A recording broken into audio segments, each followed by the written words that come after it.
How to fix white screen Kapwing. So first go to Kapwing, and then the first step that you can do here is just click on the refresh button here at the top left to try and see if that worked. So if that didn't work, you can just click on the three dots here at the top right, and then click on the browsing data.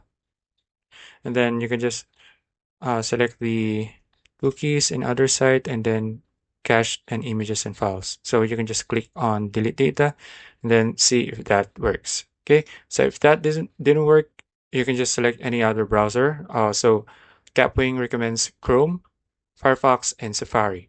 So if that still didn't work, you can just click on the three dots here again, and then click on New Incognito window, and then see if Kapwing works here in the incognito mode. Okay, so if that didn't work, you can just go check your internet if something's wrong with it.